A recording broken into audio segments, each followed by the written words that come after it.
आज हम story Hunt में नेटफ्लिक्स की सीरीज द विचर के पहले सीजन की स्टोरी एंड टाइमलाइन को एक्सप्लेन करेंगे। एंड्रेज सेप्कोवस्की के नोवेल पर बेस्ड ये सीरीज द विचर के पहले सीजन में कुल 8 एपिसोड हैं। ये पहला सीजन एंड्रेज की book the last which 1993 and the swords of the destiny 1992 पर बेस्ड है। विचर के पहले सीजन में एक साथ 3 अलग अलग टाइमलाइन चलती हैं, इसीलिए स्टोरी थोड़ी कंफ्यूजिंग हो जाती है, पर सारे एपिसोड लाजवाब हैं। ये सीरीज 3 किरदारों पर आधारित है। पहला विचर, जिसे हेनरी कैविल इन्होंने सुपरमैन का किरदार बखूबी निभाया था। सीरी दूसरा कैरेक्टर है जिसे फ्रेया एलन ने निभाया है। सीरी प्रिंसेस ऑफ सिंट्रा है। थर्ड कैरेक्टर येनिफर ऑफ वेंगरबर्ग है, जिन्हें एन्या चलोत्रा, जो कि भारतीय देश की ब्रिटिश एक्टर हैं, उन्होंने बखूबी निभाया है। आगे बढ़ने से पहले हम आपको बता देते हैं ये एपिसोड स्पॉइलर से भरा हुआ है, तो तैयार हो जाएं द विचर के पहले सीजन को हिंदी में सुनने के लिए। द विचर्स यूनिवर्स की शुरुआत 1200 से 1500 साल पहले हुई थी, जब कंजम्पशंस ऑफ द स्पेल्स हुआ था, या हिंदी में बोले तो दूसरी दुनिया और अर्थ का संयोजन हुआ था। इस संयोजन के दौरान ऐसी दरारें उत्पन्न हुई जिसके जरिए कई मॉन्स्टर्स अर्थ पर आ गए। इन शैतानों में पिशाच, दानव, दैत्य, वेयरवुल्फ और कई प्रकार के मॉन्स्टर्स शामिल थे। उन मॉन्स्टर्स से लड़ने और उनको मारने के लिए एल्फ्स ने इंसानों को जादू सिखाया, और हम इंसान तो होते ही ऐसे हैं। इंसानों ने एल्फ्स को ही मारना शुरू कर दिया। इससे डरकर एल्फ्स पहाड़ों में छुपकर रहने लगे। अब मॉन्स्टर से लड़ने के लिए भी तो कोई चाहिए था, इसलिए विचर्स बनाए गए। इस स्टोरी में हमारा हीरो गेराल्ट ऑफ रिविया भी उन्हीं में से एक है। ये लोग मॉन्स्टर्स को मारते हैं और बदले में पैसे लेते हैं। द विचर की शुरुआत में गेराल्ट की माँ विजाइना गेराल्ट को कैरमोरांग के दरवाजे पर छोड़ देती है। उस टाइम गेराल्ट एक छोटा बच्चा था। कैरमोरांग वो जगह है जहाँ विचर्स को ट्रेनिंग दी जाती है, या ये कह सकते हैं जहाँ इंसान से विचर्स बनाए जाते हैं। विजाइना एक बहुत अच्छी जादूगरनी थी और उस पर शक्ति थी कि वो फ्यूचर देख सकती थी। उसने देखा कि गेराल्ट बहुत अच्छा विचर बनेगा और बड़े काम करेगा, इसलिए उसने उसे बचपन में ही कैरमोरांग छोड़ दिया था। गेराल्ट वेज़ेमीर को मिलता है। वेज़ेमीर कैरमोरांग में सबसे पुराना और सबसे एक्सपीरियंस विचर है। वेज़ेमीर गेराल्ट को ट्रेन करता है और फिर गेराल्ट भी विचर बनता है। गेराल्ट के लिए वेज़ेमीर पिता के समान है। विचर्स की ट्रेनिंग के दौरान उन पर कई प्रकार के टेस्ट किए जाते हैं जो कि काफ़ी तकलीफदेह होते हैं, और ये टेस्ट उनको शारीरिक और मानसिक रूप से काफ़ी मजबूत बनाते हैं। विचर इतना स्ट्रांग हो जाता है कि उस पर सुपर नेचुरल पावर आ जाती हैं, और विचर के साथ ये परिवर्तन उनके मानसिक और शारीरिक दुष्प्रभावों को कम कर देते हैं। सभी विचर में गेराल्ट सबसे ज़्यादा स्ट्रांग है, क्योंकि सारे परीक्षण और परिवर्तन गेराल्ट ने काफ़ी आसानी से पूरे कर लिए थे।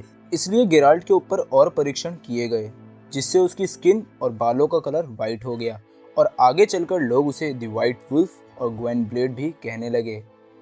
अब हम येनिफर की बात करेंगे। येनिफर की माँ एक इंसान थी और पिता हाफ एल्फ और हाफ ह्यूमन थे। इसी कारण येनिफर दुनिया में सबसे ज़्यादा शक्तिशाली जादूगरों में से एक है। क्योंकि एल्फ नेचुरल जादूगर होते हैं, इसीलिए येनिफर पैदाइशी जादूगर है। एल्फ और इंसान का बच्चा होने के कारण येनिफर कुबड़ी थी। येनिफर कुबड़ी होने के कारण खूबसूरत नहीं थी, इसलिए उसके पिता के हत्या के बाद उसकी माँ ने एक इंसान से शादी कर ली। वो इंसान येनिफर पर बहुत जुल्म करता था, क्योंकि वो उसका असली बाप नहीं था। येनिफर सुंदर नहीं थी, इसलिए कोई उसके साथ अच्छा व्यवहार नहीं करता था। येनिफर का पिता येनिफर को जादूगरनी टिसाया को 4 मार्क्स में बेच देता है। मार्क्स वहाँ की एक मुद्रा है। येनिफर इस बात से बहुत ज़्यादा दुखी हो जाती है, क्योंकि उस टाइम एक सूअर की कीमत भी 10 मार्क्स थी। तीसिया को ये पता था कि येनिफर में कमाल की मैजिकल पावर्स हैं, क्योंकि जब एक गांव का लड़का और उसकी बंदी येनिफर को परेशान करते हैं तो येनिफर अनजाने में अपनी पावर का यूज़ करके एल्टुएजा पहुंच जाती है। एल्टुएजा एक मैजिकल स्कूल है जहां न्यू जादूगरों को ट्रेन कर कर उन्हें अनुभवी जादूगर बनाया जाता है। जब येनिफर वहां पहुंचती है तो उसे वहां इस-थ्रेड मिलता है, और फिर इस-थ्रेड उसे वापस अपने घर भेज देता है। आगे चलकर इस थ्रेड से येनिफर को प्यार हो जाता है। येनिफर के खुद को एल्टुएजा पहुंचने से टीसिया को पता चल जाता है कि येनिफर कमाल की जादूगरनी है। बट एरिटुआजा में भी येनिफर का टाइम अच्छा नहीं बीता, बिकॉज पहले तो वो आत्महत्या करने की कोशिश करती है लेकिन बच जाती है, और लगातार ट्रेनिंग के दौरान सामान्य जादू भी ठीक से नहीं कर पाती, लेकिन बड़े जादू वो बहुत आराम से कर लेती है। अपनी ट्रेनिंग के दौरान लगातार इस थ्रेड से मिलती रहती है। इस थ्रेड उसे सपोर्ट करता है। ये पहली बार है जब येनिफर को किसी ने इज्जत और सपोर्ट किया है। येनिफर को इस थ्रेड से प्यार हो जाता है, बट बाद में येनिफर को पता चलता है कि इस थ्रेड ने येनिफर से दोस्ती उसके टीचर स्टेगोबार के कहने पर की थी, ताकि वो येनिफर का राज पता कर पाए। येनिफर को भी ऐसा ही कुछ टास्क लेकर इस थ्रेड के पास भेजा था टिसाया ने। इनको अपना अपना टास्क पूरा करना था, बट येनिफर का राज जानकर स्टेगोबार ने येनिफर के साथ पॉलिटिक्स की एंड उसे निल्फगार्ड भेज रहा था, जबकि येनिफर अपने शहर एड्रन जाना चाहती थी। एक रूल है कि जब कोई जादूगर ट्रेनिंग पूरी कर लेता है तो उसे किसी राज्य में भेजा जाता है हेल्प करने के लिए। अब येनिफर बहुत दुखी हो जाती है क्योंकि इकलौते इंसान जिससे उसने सच्चा प्यार किया, उसने भी उसे धोखा दिया। इसी दुख के कारण येनिफर खूबसूरत होने का निर्णय लेती है। ये एक जादू है जिसमें कुछ बड़ा कुर्बान करना पड़ता है। येनिफर खूबसूरत तो हो जाती है, पर अब वो कभी माँ नहीं बन पाएगी। बहुत खूबसूरत बनने के बाद येनिफर एड्रिन के राजा के सामने जाती है, तो वो येनिफर को अपने देश की जादूगरनी चुन लेते हैं। इस घटना के 10-15 साल बाद रानी क्लैंथे, जो कि सिंट्रा राज्य की रानी हैं, अपनी पहली जंग हसनबर्ग से जीतती है। यहाँ हम आपको बता दें, रानी क्लैंथे सीरी की नानी है और वो एग्रेसिव और डोमिनेट नेचर वाली है। उसने कई युद्ध जीते भी हैं। वो कई समाज के बनाए नियम भी बदल देती है। जैसे राजा के बाद उसने खुद रानी बनकर पूरे साम्राज्य पर राज किया। इसी टाइम हमारा हीरो विचर मॉन्स्टर किकीमारू को मारकर वेटिकन सिटी पहुंचता है, ताकि वो किकीमारू को मारने के बदले कुछ पैसे ले सके। यहाँ गेराल्ट रेनफ्री से मिलता है। रेनफ्री पहले राजकुमारी थी, बट जादूगर स्टेगोबार के लोगों ने रेनफ्री के साथ बलात्कार किया और स्टेगोबार की वजह से ही अब वह राजकुमारी भी नहीं रही। अब उसे जीने के लिए चोरी और डकैती करनी पड़ती है। रेनफ्री के लोग स्टेगोबार को ढूंढ रहे थे ताकि वो उसे मारकर अपना बदला पूरा कर सकें।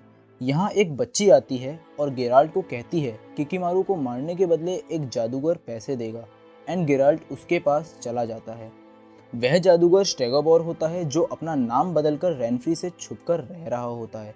स्टेगोबार चाहता है कि गेराल्ट रेनफ्री को मारे, लेकिन गेराल्ट मना कर देता है क्योंकि वो सिर्फ मॉन्स्टर्स को मारता है। स्टेगोबार बोलता है रेनफ्री एक विकृत है क्योंकि वो ग्रहण के टाइम पैदा हुई थी और वो बहुत शक्तिशाली है और वो सारे इंसानों को एक साथ खत्म कर सकती है, बट विचर तब भी मना कर देता है।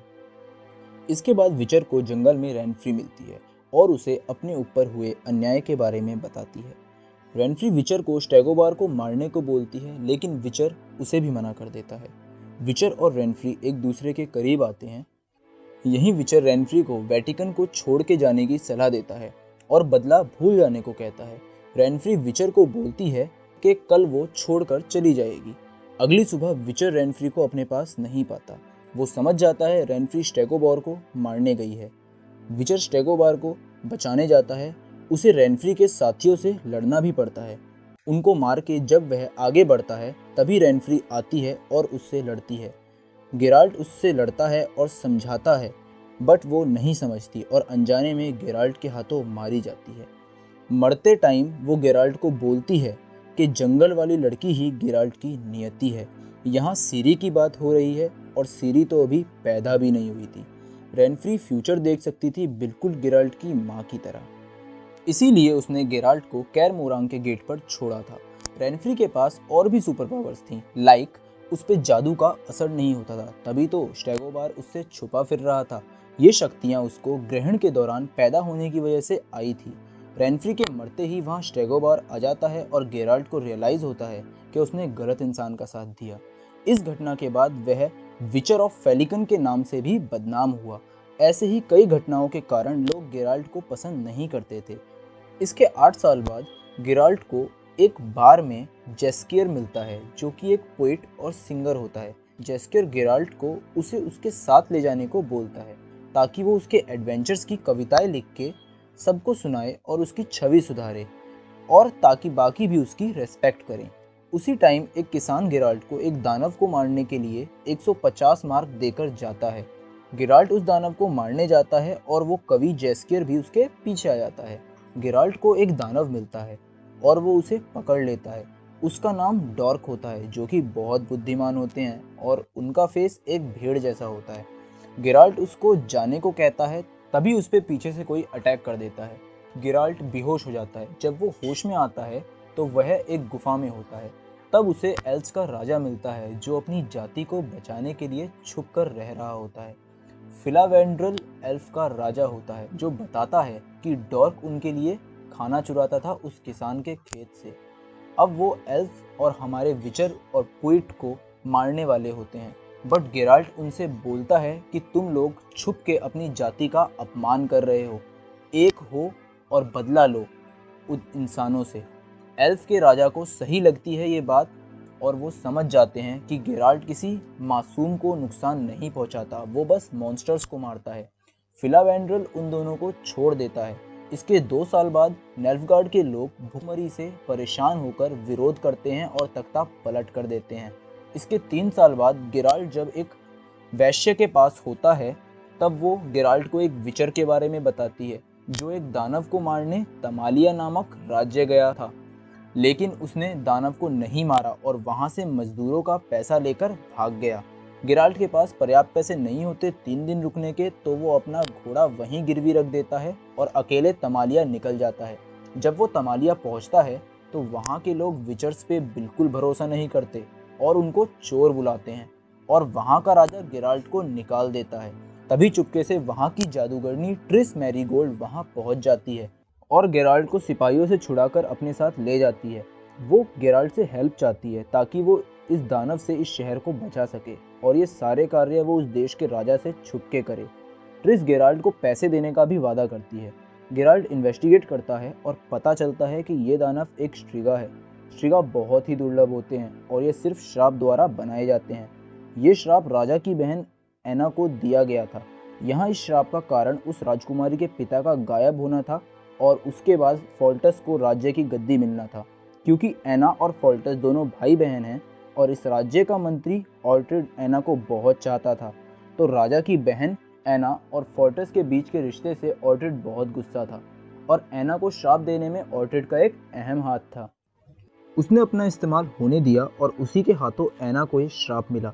इसी कारण राजकुमारी एक दानव स्ट्रिगा बन गई और कई मासूमों की जान चली गई।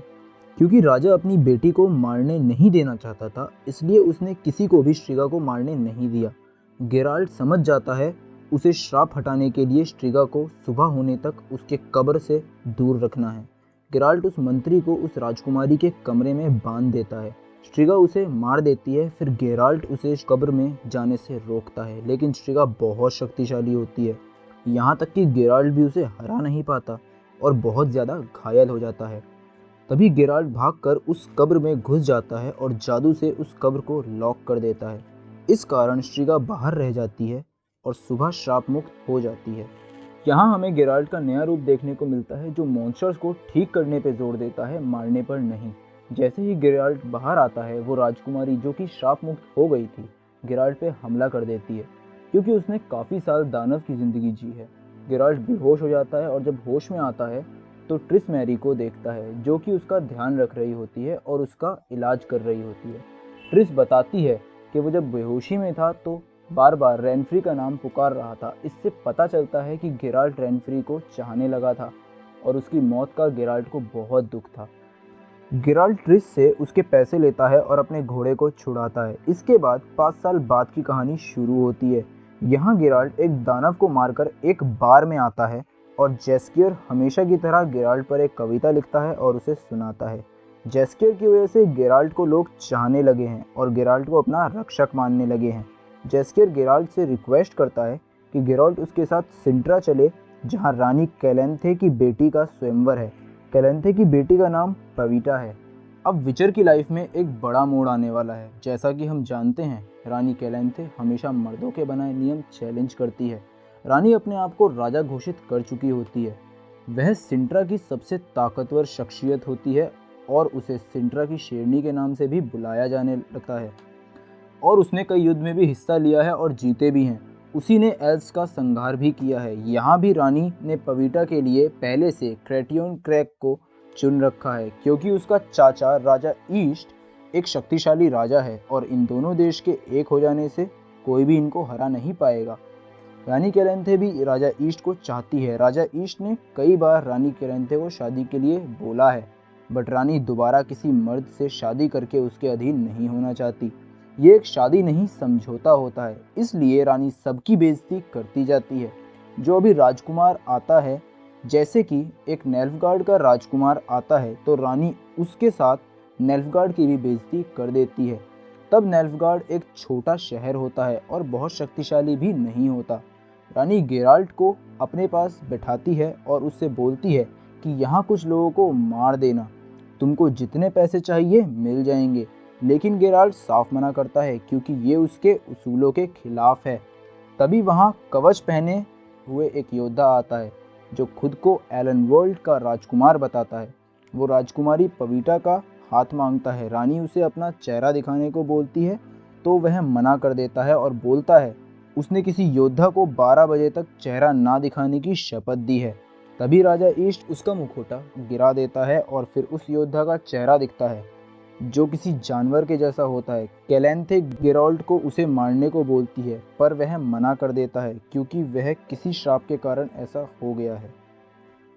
वह योद्धा वहाँ के कानून के तहत राजकुमारी का हाथ मांगता है। वह बताता है कि कई साल पहले उसने पविता के पिता की जान बचाई थी। तब उसे पविता के पिता ने नियति का कानून दिया था। यहाँ हमको जानना चाहिए कि नियति का कानून एक तरह का उपहार होता है। जब कुछ देने को ना हो वह तब दिया जाता है। इसमें देने वाले को जो पहली चीज़ मिलती है जो उसकी है मगर उसे नहीं पता या उसे अभी अभी मिली है, वह नियति के कानून के तहत उपहार स्वरूप दान हो जाती है। जब राजा घर पहुंचता है तो उसे पता चलता है कि रानी कैलेंथे पेट से हैं और उनका बच्चा उपहार है। वह उस जान बचाने वाले का हो गया है। उस टाइम के लोग इस कानून का बहुत आदर करते थे। नियति का कानून उसके भाग्य से जुड़ जाता है। किस्मत उन दोनों को जरूर मिलाती है। लेकिन रानी कैलेंथे इस बात से क्रोधित हो जाती हैं। कैलेंथे अपने सिपाहियों को उसे मारने को कहती हैं। जैसे ही एक सिपाही उस पर हमला करता है गेराल्ट उसकी जान बचा लेता है। तब वहाँ सब दो भागों में बट जाते हैं। आधे उस योद्धा के साथ देते हैं और आधे कैलेंथे का। सब लड़ने लग जाते हैं। राजा ईस्ट भी नियति के कानून का सम्मान करते हैं तो वो भी उस योद्धा की तरफ हो जाते हैं। अब कैलेंथे बीच में आकर सबको रोकती है। तभी पविता उस योद्धा के गले लगती है और बताती है कि वो दोनों एक दूसरे को पहले से चाहते हैं। रानी कैलेंथे हाँ बोल देती है और धोखे से उस योद्धा को मारना चाहती है। ये देख के पविता की शक्तियाँ जागरूक होती हैं और वह एक ताकतवर भवंडर बनाती है जो इतना ताकतवर होता है कि सबको दूर फेंक देता है और बीच में वो और योद्धा होते हैं। ये शक्तियाँ पविता को उसकी नानी से मिली हैं। यहाँ तक कि ये शक्ति कैलेंथे के पास भी नहीं है। ये जादुई शक्ति इतनी ताकतवर थी कि जादूगर कैमोफ्लेज भी कुछ नहीं कर पा रहे थे। तभी गेराल्ट किसी तरह से जादू तोड़ता है और उन्हें रोकता है। फिर कैलेंथे नियति के कानून का मान रखती है और अपनी बेटी के प्यार को स्वीकार करती है और टोनी जो कि योद्धा है और पविटा की शादी के लिए तैयार हो जाती है। वही कैलेंथे और राजा ईस्ट की शादी का भी ऐलान होता है। टोनी को पविता मिलते ही उसका श्राप मुक्त हो जाता है और वो नॉर्मल हो जाता है। अब टोनी गेराल्ट से उसकी जान बचाने के लिए इनाम मांगने को बोलता है। पहले तो गेराल्ट मना कर देता है बट बाद में गेराल्ट भी आश्चर्य के कानून को मांग लेता है। मतलब जो टोनी का है और टोनी को पता नहीं है वो गेराल्ट का हो जाएगा। तभी पविता को उल्टियाँ होती हैं। मतलब पविता टोनी के बच्चे की माँ बनने वाली है। तो नियति के कानून के अनुसार वो बच्चा गेराल्ट का हुआ। लेकिन गेराल्ट इन सभी चीज़ों को नहीं मानता और वहाँ से चला जाता है। गेराल्ट की किस्मत अब इससे जुड़ गई है। अब वो बच्चा और गेराल्ट एक अटूट रिश्ते में बंध गए हैं। दूसरी तरफ येनिफर पिछले कई सालों से राजा एड्रिन के लिए काम कर रही थी और अब येनिफर इन सब से ऊब गई थी क्योंकि राजा अपनी राजगद्दी के लिए ही जीते हैं। इसके लिए वह किसी भी हद तक गिर जाते हैं। इसी दौरान येनिफर को रानी कैलिस की सुरक्षा के लिए भेजा जाता है। रानी उनके देश जा रही होती है।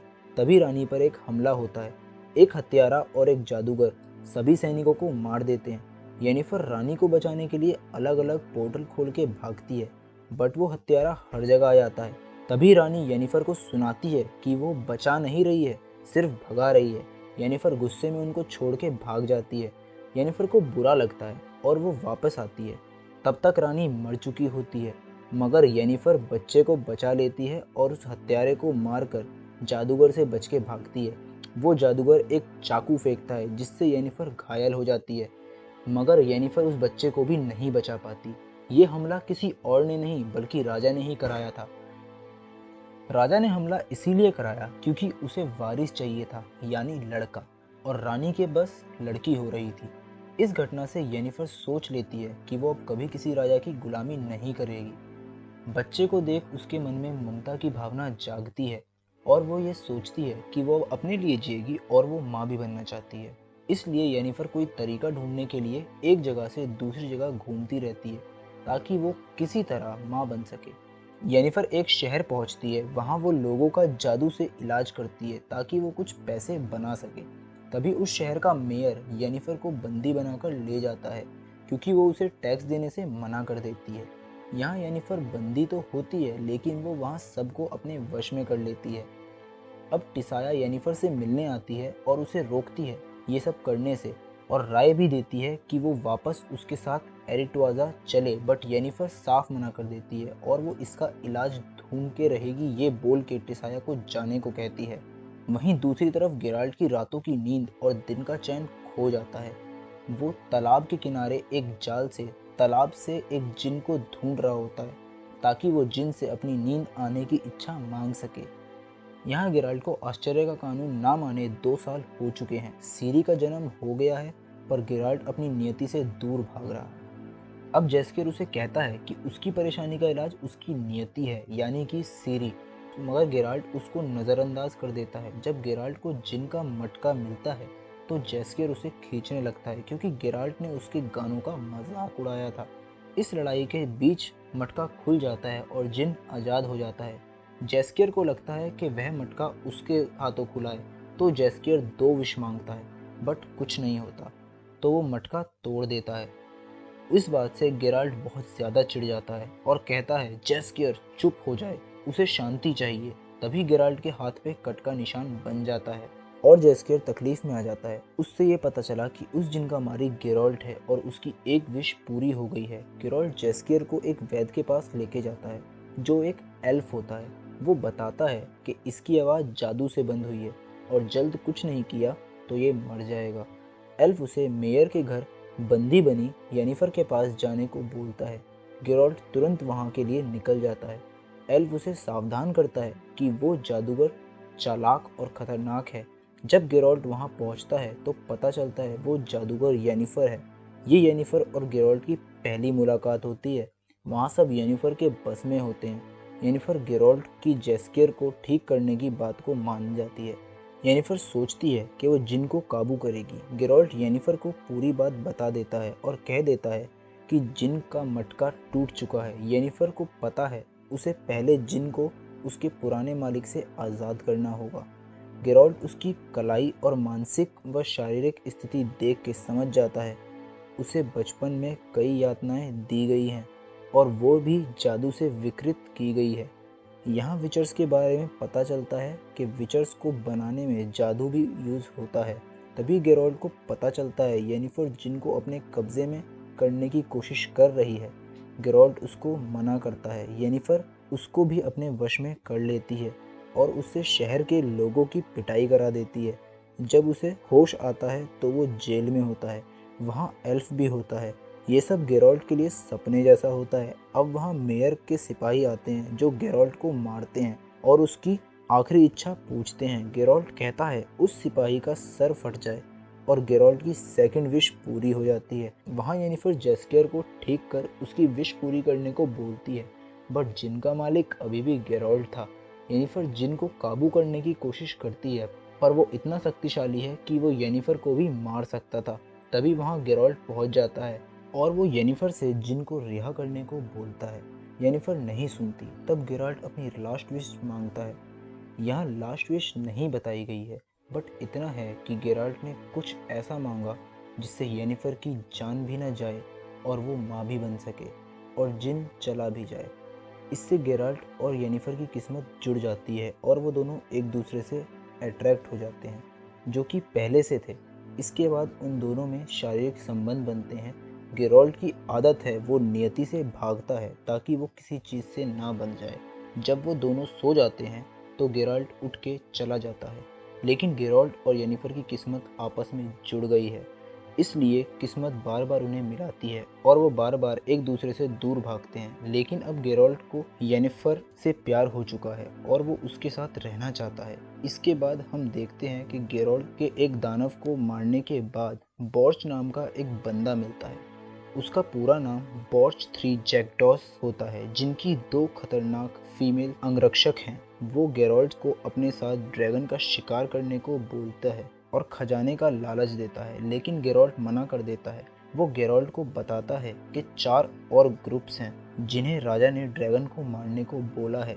जो मारेगा वो इनाम पाएगा। उस ग्रुप में एक ग्रुप बोनो का है, एक लुटेरो का है और एक खुद उसका है, और लास्ट ग्रुप येनिफर और उसके अंगरक्षक जिनाजिया राज्य का राजकुमार होता है। येनिफर गेराल्ट को साथ आने को बोलती है। गेराल्ट बॉर्च को हाँ बोल देता है, बट पैसों के लिए ड्रैगन को मारने से मना कर देता है। बट रास्ते में दानव मिलेंगे तो उनको मारेगा, यह बोलता है। बॉर्च की टीम में बॉर्च, उसकी 2 अंगरक्षक जेस्कियर और गेराल्ट होते हैं। यहाँ से ये लोग ड्रैगन की गुफा की ओर बढ़ते हैं। अब हम आपको बताते हैं, ड्रैगन 4 प्रकार के होते हैं, बट अब बहुत कम बचे हैं क्योंकि लोग उनको खजाने के लिए मारते जा रहे हैं, इसलिए वो भी पहाड़ों में छुप जाते हैं। इनमें से हरे ड्रैगन आम होते हैं जिनके लिए ये लोग जा रहे हैं। लाल ड्रैगन भी होते हैं जो बहुत कम बचे हैं। उसके बाद काले ड्रैगन, वो विलुप्ति की कगार पर हैं। और लास्ट में आते हैं गोल्डन ड्रैगन, जो ऑलमोस्ट विलुप्त हो चुके हैं। गोल्डन ड्रैगन सबसे ज़्यादा ताकतवर होते हैं और वह रूप भी बदल सकते हैं और बोल सकते हैं। अगले दिन येनिफर के रक्षक को कोई जान से मार देता है और सबका शक लुटेरों पर जाता है। देन बोने बॉर्च को एक शॉर्टकट रास्ते से जाने को बोलते हैं। लुटेरों को छोड़ बाकी सब शॉर्टकट से जाते हैं। यहाँ येनिफर अकेली थी तो गेरोल्ट ने उसे अपने साथ ले लिया। ये शॉर्टकट का रास्ता खतरों से भरा हुआ था।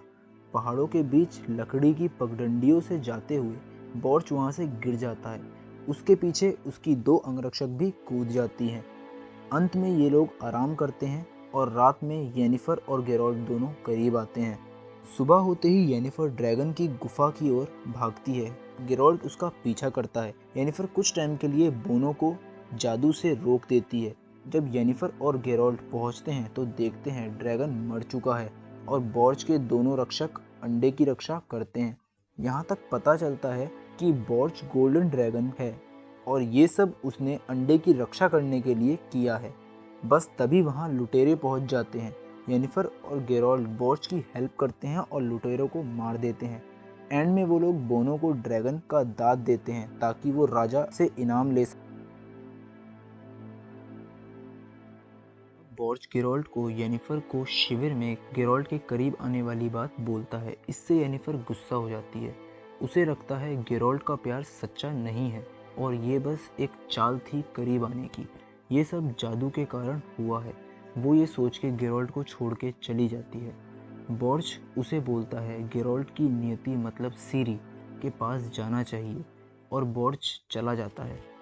अंत में गेरोल्ट सारा गुस्सा जेस्कियर पर निकाल देता है और उसे कहता है कि यह सब सिर्फ तुम्हारी वजह से हुआ है। तो यह सुनकर जेस्कियर भी वहां से चला जाता है और गेरोल्ट अकेला हो जाता है। दूसरी तरफ नेल्फगार्ड का असली वारिस लौट आता है और वो धीरे धीरे पूरे दक्षिण के देशों को तबाह करना शुरू कर देता है। ड्रैगन वाली घटना को हुए 6 साल से ज़्यादा हो गए हैं। तब से गेरोल्ट अकेला ही दानवों को ढूंढ के मार रहा है, लेकिन सीरी जो उसकी नियति है उसका पीछा नहीं छोड़ रही है। धीरे धीरे गेरोल्ट को भी यकीन हो गया है कि वो अपनी नियति से नहीं भाग सकता। दूसरी तरफ नेल्फगार्ड की सेना दूसरे देशों को हराते हुए सिंट्रा की तरफ बढ़ रही होती है। सिंट्रा की हेल्प के लिए आ रहे स्केलिडियन के 50 जहाज़ों को फ्रेंजेला समंदर में ही डुबो देती है। इस घटना के एक दिन बाद गेरोल्ट नेल्फगार्ड की सेना को एमेल के पहाड़ों पर देखता है जो सिंट्रा की ओर बढ़ रहे होते हैं। गेरोल्ट सिंट्रा की ओर जाने की सोचता है। गेरोल्ट 12 साल बाद सिंट्रा लौटता है। वो वहाँ जादूगर मोसैक से मिलता है। उससे मिलके पता चलता है कि नियति का बच्चा एक लड़की है, राजकुमारी सीरी। रानी कैलेंथे गेराल्ट को मरवाने की कोशिश करती है, मगर गेराल्ट और मोसैक बच जाते हैं। गेराल्ट रानी से मिलता है और उसे सीरी की रक्षा के लिए उसके साथ जाने देने को कहता है। पहले रानी मना करती है, फिर सीरी की जगह किसी और को भेजने की कोशिश करती है, लेकिन नियति अपना काम करती है और गेराल्ट को सीरी का पता चल जाता है। ये वही सीन है जो फर्स्ट एपिसोड में दिखाया गया है, जिसमें सीरी बच्चों के साथ भेस बदल के खेल रही होती है। गेरोल्ड रानी पर गुस्सा करता है और समझाता है कि अगर नेल्फगार्ड से हार गए तो सीरी का क्या होगा, इसलिए सीरी की सुरक्षा के लिए उसके साथ जाने दे। सब ठीक होने पर सीरी को वापस ले आएगा और ये वादा करता है, लेकिन कैलेंथे नहीं मानती और उसे कैद कर लेती है। यहाँ तक कि राजा ईस्ट भी आश्चर्य के कानून का साथ नहीं देता और रानी का ही साथ देता है। दूसरी तरफ येनिफर अपने अकेलेपन के कारण स्ट्रैड के पास जाती है। वह नई जिंदगी शुरू होने के लिए बोलती है, लेकिन स्ट्रैड इस बार उसे मना कर देता है। वो उसे कहता है जब वो पास आना चाहता था तब उसे तुमने आने नहीं दिया, पर अब वो ऐसा कुछ नहीं चाहता। वो सबसे ज़्यादा प्यार अपने काम को करता है। तभी वहाँ येनिफर को विल्जफोर्ड्स मिलता है, जो टिसाया के कहने पर उसे एरिटवाजा ले जाता है। वहाँ जाकर येनिफर को जादूगरों की आपातकालीन मीटिंग का पता चलता है। येनिफर को ये भी पता चलता है कि नेल्फगार्ड सबको हराता हुआ सिंड्रा पर हमला करने वाला है और ये मीटिंग इसीलिए बुलाई गई होती है। यहाँ टिसाया और उसके साथी नेल्फगार्ड को रोकना चाहते हैं, पर फ्रिंजला, स्टेगाबोर और उनके साथी नेल्फगार्ड का सपोर्ट करते हैं। टिसाया येनिफर को उसके साथ देने को बोलती है क्योंकि वो और उसके साथी उत्तर देश के राजा का साथ देने जा रहे हैं जंग में। इसके बाद हम देखते हैं नेल्फगार्ड सिंट्रा पर हमला कर देता है। सिंट्रा हार कर बर्बाद हो जाता है। इन सब के दौरान गेराल्ट कैद खाने में ही होता है। रानी कैलेंथे हार कर घायल हो रखी होती है। तब मोसैक रानी को सलाह देता है कि सीरी की भलाई के लिए उसे गेराल्ट के साथ जाने दिया जाए। रानी नियति के कानून को मानती है और गेराल्ट को आज़ाद करने को कहती है, पर गेराल्ट पहले ही कैद से भाग गया होता है। यहाँ रानी सीरी को कहती है कि वो रेविया के गेराल्ट के पास जाए, वही उसकी नियति है। जब सब गेराल्ट को ढूंढ रहे होते हैं तब गेराल्ट चुपके सीरी को ढूंढ रहा होता है। गेराल्ट नहीं मिलने पर मोसैक सीरी को पीछे के रास्ते से भगा देता है और वहाँ गेराल्ट कैलेंथे की लाश देख रहा है, जो अपनी हार के बाद आत्महत्या कर लेती है। सीरी की तलाश में गेराल्ट सिंट्रा से चला जाता है। सिंट्रा से बाहर निकलते समय सीरी को नेल्फगार्ड का सेनापति काहिर पकड़ लेता है। वो सीरी को अपने घोड़े पर ले जा रहा होता है। सीरी को उसका शहर जलता हुआ दिखता है और वो जोर से चिल्लाती है, जिससे उसकी शक्तियाँ जागरूक होती हैं और एक बड़ी दरार बन जाती है सीरी और काहिर के बीच। इसी का फायदा उठाकर सीरी वहाँ से भाग जाती है। काहिर कुछ नहीं कर पाता। सीरी 3 दिन तक भूखे प्यासे जंगल में भटकती है। उसे जंगल में एक डोरा नाम का लड़का मिलता है, जो एक एल्फ होता है। उस जंगल में सीरी को चूहे भी खाने पड़ते हैं। इसके अगले दिन सीरी को सिंट्रा के लोगों का एक रेफ्यूजी कैंप मिलता है। वहाँ के हाल बहुत बुरे होते हैं। सीरी को वहाँ एक लड़का मिलता है जो उसे खाना देता है और उसे अपने परिवार के टेंट में ले जाता है। इस लड़के की माँ सीरी को अपने साथ शरण देती है और रात में सीरी उन्हीं के साथ सोती है। पर तभी वहाँ नेल्फगार्ड की सेना रात में अटैक कर देती है और सबको मारने लगती है। सीरी को डोरा बचा के ले जाता है। 2 दिन भटकने के बाद सीरी ब्रोकलिन के जंगल पहुँचती है। ब्रोकलिन के जंगल से आवाज़ आती है तो सीरी अंदर चली जाती है। डोरा उसके पीछे पीछे आ जाता है। इस जंगल में रहने वाले और रक्षा करने वाले सीरी और डोरा को कैद कर लेते हैं और अपनी रानी एग्मे के पास ले जाते हैं। इस जंगल में रहने वाले गोरिल्ला युद्ध में माहिर होती हैं और केवल औरतें ही इस ग्रुप में होती हैं। ये जंगल पूरी तरह से जादुई होता है और एग्मे सीरी और डोरा को जंगल का पानी पिला देती है। इस पानी से अगर उनके मन में जंगल के लिए कुछ भी गलत होगा तो वो मारे जाएंगे, और अगर उनका दिल साफ होगा तो वो सब भूल के इन्हें ग्रुप में शामिल कर लेंगे। लेकिन सीरी पर कोई भी असर नहीं होता क्योंकि वह बहुत शक्तिशाली होती है। दूसरी तरफ नेल्फगार्ड का सेनापति काहिर मोसैक के जरिए सीरी का पता लगा लेता है। फिर मोसैक को मार के एक डॉपलर को उसका रूप धारण करा देता है। उस डॉपलर को ब्रोकलिन के जंगल में भेज दिया जाता है। ये डॉपलर किसी का भी रूप धारण कर सकते हैं और उनकी सारी यादें भी कॉपी कर लेते हैं। वो डॉपलर सीरी को यकीन दिला के वापस ला ही रहा होता है, पर डोरा को उस पर शक हो जाता है। देन सीरी को भी उस पर शक होने लगता है और वो उससे कुछ सवाल करती है। यहाँ डॉपलर पकड़ा जाता है और उन दोनों से लड़ता है। सीरी की शक्ति का पता चलता है डॉपलर को। वहीं सीरी को बचाने के बाद डोरा भी उसे छोड़ के चला जाता है, क्योंकि जब से वो डोरा से मिली है उन पे हमले हो रहे हैं। दूसरी तरफ येनिफर दूसरे जादूगरों के साथ युद्ध की तैयारी करती है। और दूसरी तरफ सीरी 4 दिन भटकने के बाद एक बाजार में पहुंचती है। वहां एक औरत सीरी को कहती है तुम यहाँ सुरक्षित नहीं हो और उसे उसके साथ चलने को बोलती है, पर सीरी वहां से घोड़ा चोरी करके भाग जाती है। रात में सीरी को वो लड़के मिलते हैं जिनके साथ वो खेल के बड़ी हुई है। वो लड़के उसे पकड़ के नेल्फगार्ड वालों को देने जा रहे होते हैं। सीरी के खतरे में होने से उसकी पावर वापस एक्टिवेट हो जाती हैं। वो कुछ मंत्र पढ़ती है और बेहोश हो जाती है। सुबह जब उसे होश आता है तो वो देखती है वो लोग जो उसे वापस करने वाले थे वो मर चुके होते हैं। वही बाजार वाली औरत आती है और उसे प्यार से अपने घर ले जाती है। वो औरत सीरी को अपनी बेटी की तरह प्यार करती है। दूसरी तरफ हमारा हीरो गेराल्ट रेफ्यूजी कैंप पहुंचता है, जहां 7-8 दिन पहले रात को नेल्फगार्ड वालों ने हमला किया था। वहां एक आदमी लाशों को दफना ही रहा होता है। तभी वहां मांस खाने वाले दानवों का हमला होता है और गेराल्ट उस आदमी को बचाता है। इस लड़ाई में गेराल्ट को दानव काट लेता है और वो घायल हो जाता है। दूसरी तरफ येनिफर, टीसिया और विल्जरफोर्ड्स और बाकी जादूगर सॉर्डन के किले पर पहुंच जाते हैं। ये लोग सिर्फ 22 होते हैं, बट वहाँ उनको बाकी किसान और औरतों का साथ मिलता है। ये लोग भी नेल्फगार्ड से पीड़ित होते हैं, इसलिए ये भी उनका साथ देते हैं।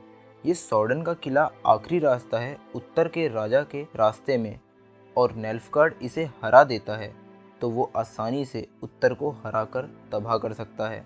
उत्तर के सभी राज्य उनका साथ देने को हाँ बोल देते हैं। जब तक बाकी राज्य के लोग नहीं आ जाते तब तक इनको ही किले की रक्षा करनी पड़ेगी। ट्रिस को भी राजा फोल्टस ने हेल्प का वादा किया है। राजा फोल्टस वही हैं जिसकी बेटी स्ट्रीगा थी और विचर ने उसे श्राप मुक्त कराया था। अब रात में सब तैयारी करके सो रहे होते हैं, तभी नेल्फगार्ड हमला कर देते हैं। तभी हम देखते हैं फ्रिंजला काला जादू और दूसरे जादू का इस्तेमाल भी कर रही है। फ्रिंजला के इशारों पर जादूगर अपनी पूरी शक्ति को आग के गोले में ट्रांसफॉर्म कर मर जाते हैं और फिर फ्रिंजला आग के गोले का इस्तेमाल करती है। यहीं दूसरी तरफ सीरी उस औरत के घर पर होती है जो कि ज़्यादा दूर नहीं था। वो भी ये सारे अटैक देख पाती है। जब सुबह होती है तो वो आदमी विचर को अपने घर ले जा रहा होता है। विचर को उस घायल अवस्था में सपना आता है। वो सपने में अपनी माँ विजाइना को देखता है जो उसका इलाज कर रही होती है। दूसरी तरफ अगले दिन युद्ध शुरू हो चुका होता है। नेल्फगार्ड की सेना को ट्रिस और बाकी जादूगर जादू से मार रहे होते हैं। टीसिया इनको प्रोटेक्ट कर रही होती है और येनिफर मीनार पर से आने वाले खतरों का पता करके बता रही होती है। दूसरी तरफ नेल्फगार्ड के सैनिकों की फ्रिंजिला जादू से हेल्प कर रही होती है। इसी दौरान टीसिया फ्रिंजिला को समझाने जाती है, बट फ्रिंजिला धोखे से उसे फ्रीज कर देती है। फिर वो किले में एक ब्लैक बॉक्स पहुंचाती है।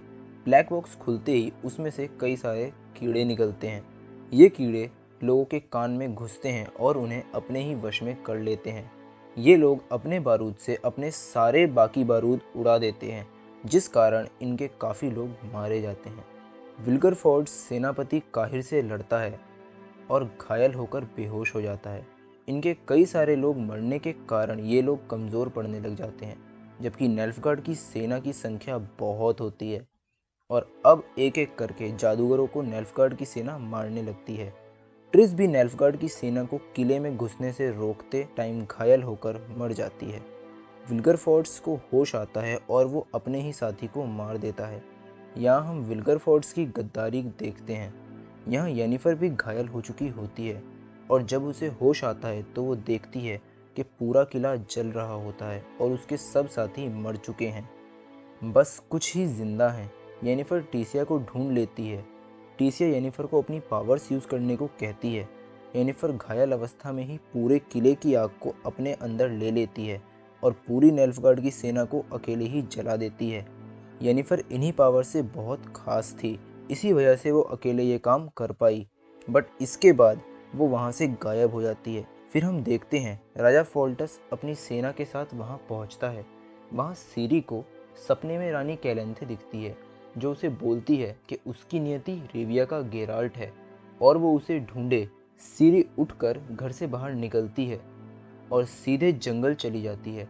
वहीं वो आदमी गेराल्ट को घर लेकर आ जाता है। यहाँ हमको पता चलता है कि नियति का खेल क्या होता है। जिस आदमी ने गेरोल्ड की मदद की और जिसने सीरी को बचाया, दोनों हस्बैंड वाइफ निकलते हैं। वो औरत उस आदमी को बताती है कि वो एक लड़की को साथ लेकर आई थी जो अब जंगल में चली गई है। उनकी बात सुन गेराल्ट को रेनफ्री की बात और अपनी नियति याद आती है और वो भी जंगल में चला जाता है। जंगल में गेराल्ट को उसकी नियति यानी कि सीरी मिलती है, जो गेराल्ट से पूछती है येनिफर कौन है। यहाँ हम बता दें येनिफर मरी नहीं है, क्योंकि उसने अपने आप को ट्रांसफॉर्म नहीं किया था, बल्कि किले की आग को ट्रांसफॉर्म किया था। येनिफर ने ही सीरी की गेराल्ट से मिलने में मदद की है। ये सीज़न यही अंत होता है। अगला सीज़न जल्द ही लॉन्च होगा 2021 में। हम आपको अगले सीज़न का स्पॉइलर बताने जा रहे हैं। अगर आपको नहीं जानना तो आप यहीं छोड़ सकते हैं। According to the book, Geralt Ciri को कैर मोरॉन्ग लेकर जाता है। वहाँ सीरी की विचर बनने की ट्रेनिंग शुरू होती है। सीरी बहुत अच्छी और एकमात्र फीमेल विचर बनती है, क्योंकि सीरी पे असीम शक्तियाँ हैं और वो उन्हें कंट्रोल करना नहीं जानती। इसीलिए येनिफर उसे कंट्रोल करना सिखाती है। येनिफर यहाँ सीरी की माँ का रोल अदा करती है और गेराल्ट की थर्ड विश भी पूरी हो जाती है, बिकॉज येनिफर सीरी की माँ बन गई है। यहाँ हम एक और राज की बात बता दें कि जो नेल्फगार्ड पूरे महाद्वीप पर राज करना चाह रहा है, उसका राजा कोई और नहीं बल्कि सीरी का पिता टॉनी है। तो नेटफ्लिक्स की इस अमेजिंग सीरीज का पहला सीजन आपको कैसा लगा हमें ज़रूर बताएं, और कुछ इम्पोर्टेंट मिस हो गया है तो हमें कमेंट सेक्शन में ज़रूर बताएं।